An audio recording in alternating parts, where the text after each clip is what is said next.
having not acknowledged this truth about the impossibility of knowing God in God's essence, it would be quite possible to say, well, I guess we're wasting our time. There's no point in any of this. Perhaps there's a God, perhaps there's not, but we can't have any knowledge of that at all.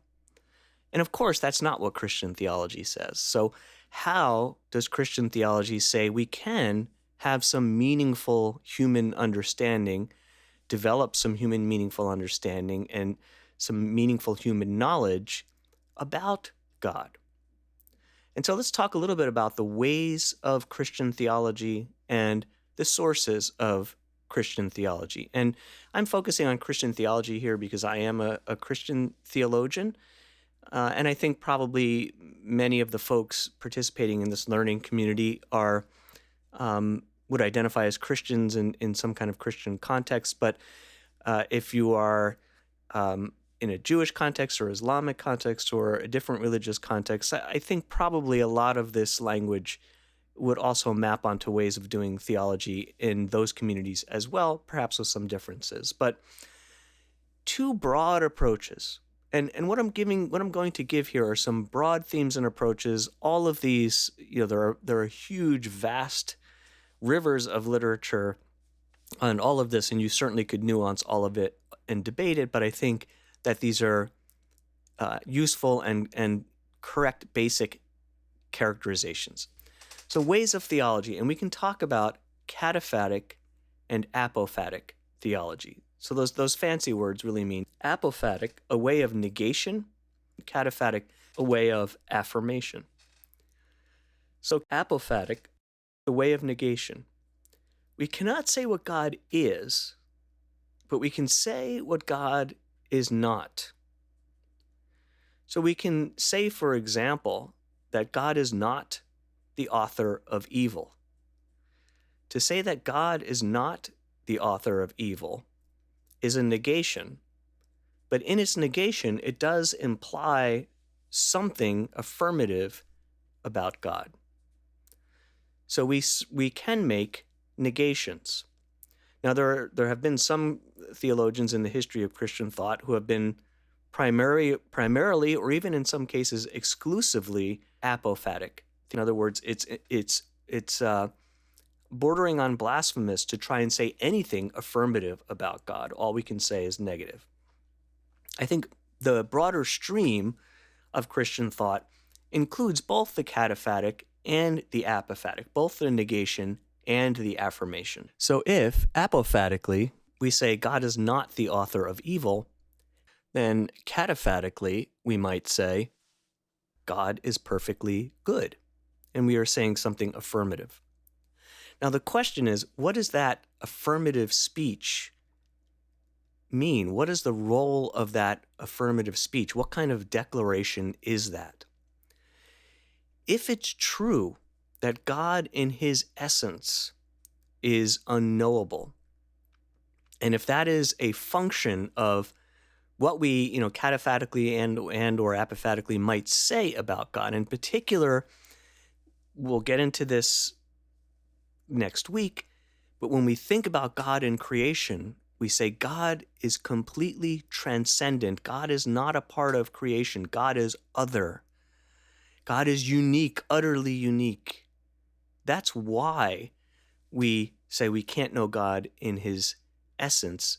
And if that's true, then to try and say that we're speaking of God directly in his essence would in fact be blasphemous.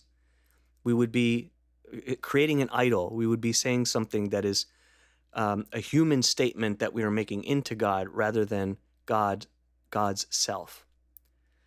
So how can we say anything affirmative? Well, there's the primary way in the history of Christian thought has been by analogy.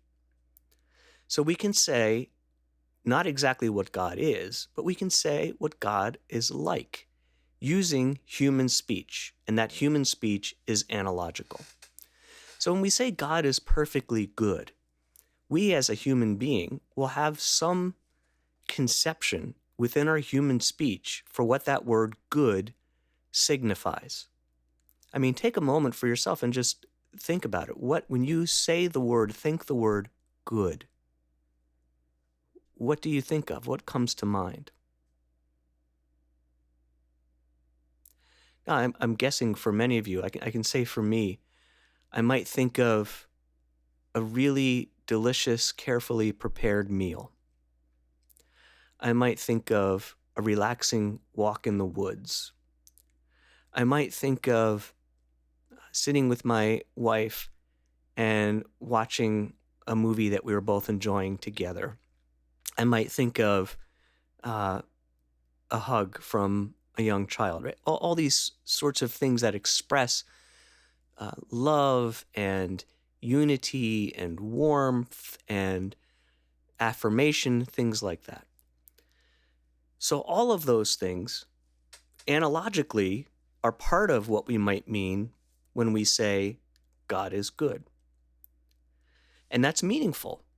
Now, an important thing when we're talking about analogical theological speech is always that God's distance from the analogical language we're using is always infinitely greater than God's similarity to the language that we are using.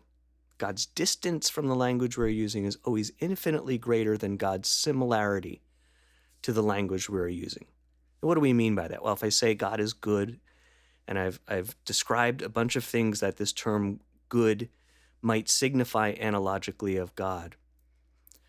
So think again of that warm picture of your spouse, your significant other, you're sitting together, watching something you really enjoy. Maybe like my wife and I, you have a little dog, and the dog is there, and you're all kind of cuddled up, and that's good. That closeness, that warmth, that intimacy, that relaxed comfort, all of that is good.